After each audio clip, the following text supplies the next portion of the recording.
ಪೆಹಲ್ಗಾಮ್ನಲ್ಲಿ ನಡೆದಿರುವಂತಹ ಘಟನೆಯ ವಿಚಾರವಾಗಿ ಮಲ್ಲಿಕಾರ್ಜುನ ಖರ್ಗೆ ಅವರು ಕೂಡ ಮಾತನಾಡಿದ್ದಾರೆ.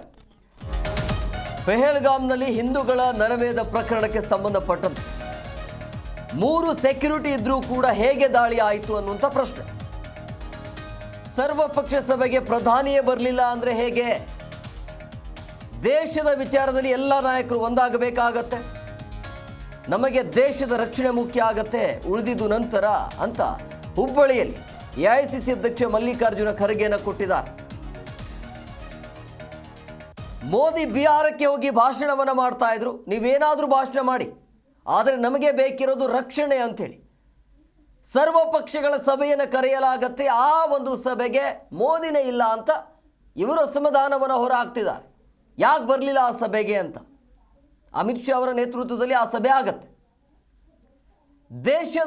ದೇಶ ಮೊದಲು, ಜೊತೆಗೆ ರಕ್ಷಣೆ ಭಾಳ ಇಂಪಾರ್ಟೆಂಟ್ ಆಗುತ್ತೆ.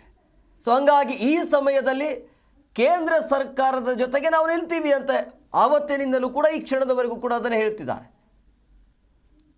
ಆದರೆ ಮೋದಿ ಬರಬೇಕಾಗಿತ್ತು ಆ ಸರ್ವಪಕ್ಷ ಸಭೆಗೆ ಅಂತ ಬೇಸರವನ್ನು ಹೊರಹಾಕಿದ್ದಾರೆ.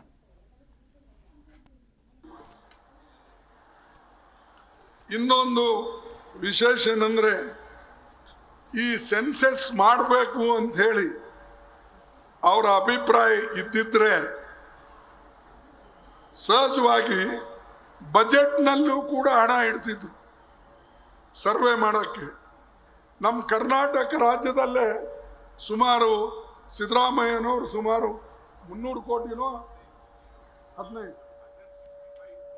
165 crores only in Karnataka state government ಮಾಡಿದೆ.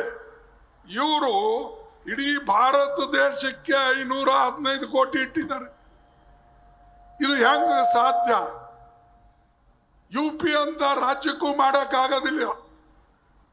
ಅಂದ್ರೆ ಇದು ಸುಮ್ಮನೆ ತೋರಿಕೆಗಾಗಿ ಹೇಳಕ್ಕೆ ಈ ದುಡ್ಡನ್ನ ಇಟ್ಟಿದ್ದಾರೆ ಹೊರತಾಗಿ ಇದನ್ನ ಸೆನ್ಸಸ್ ಮಾಡಿ ಬ್ಯಾಕ್ವರ್ಡ್ ಕ್ಲಾಸ್ ಜನರಿಗೆ ಅನುಕೂಲ ಮಾಡಿಕೊಡ್ಬೇಕು ಅನ್ನತಕ್ಕಂಥದ್ದು ಅವರ ಮನಸ್ಸು ಇರಲಿಲ್ಲ, ಈಗೂ ಇಲ್ಲ. ಇದ್ರೆ ಅವ್ರ ಬಜೆಟ್ ಘೋಷಣೆನೂ ಕೂಡ ಮಾಡ್ತಿದ್ರು. ಹೀಗೆ ನಾನು ನಿಮಗೆ ಯಾಕೆ ಹೇಳ್ತಾ ಇದ್ದೀನಿ ಅಂದ್ರೆ, ಇವೆಲ್ಲ ಯೋಜನೆಗಳು ಏನು ಈಗಾಗಲೇ ಶಿವಕುಮಾರ್ ತಮ್ಮ ಭಾಷಣದಲ್ಲಿ ಹೇಳಿದ್ರು, ಸ್ವಾಗತ ಭಾಷಣದಲ್ಲಿ ಯಾವ್ಯಾವ ಅವರು ಪ್ರಾಮಿಸ್ ಮಾಡಿದ್ರು ಮತ್ತು ನಮ್ಮ ಚುನಾವಣೆ.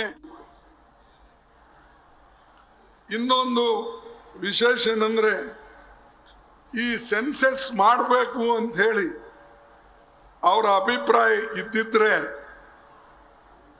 ಸಹಜವಾಗಿ ಬಜೆಟ್ನಲ್ಲೂ ಕೂಡ ಹಣ ಇಡ್ತಿದ್ರು ಸರ್ವೆ ಮಾಡೋಕ್ಕೆ. ನಮ್ಮ ಕರ್ನಾಟಕ ರಾಜ್ಯದಲ್ಲೇ ಸುಮಾರು ಸಿದ್ದರಾಮಯ್ಯನವರು ಸುಮಾರು 300 ಕೋಟಿನೋ 165 crores only in Karnataka state government ಮಾಡಿದೆ. ಇವರು ಇಡೀ ಭಾರತ ದೇಶಕ್ಕೆ 515 ಕೋಟಿ ಇಟ್ಟಿದ್ದಾರೆ. ಇದು ಹೆಂಗ ಸಾಧ್ಯ? UP ಅಂತ ರಾಜ್ಯಕ್ಕೂ ಮಾಡೋಕ್ಕಾಗೋದಿಲ್ಲ.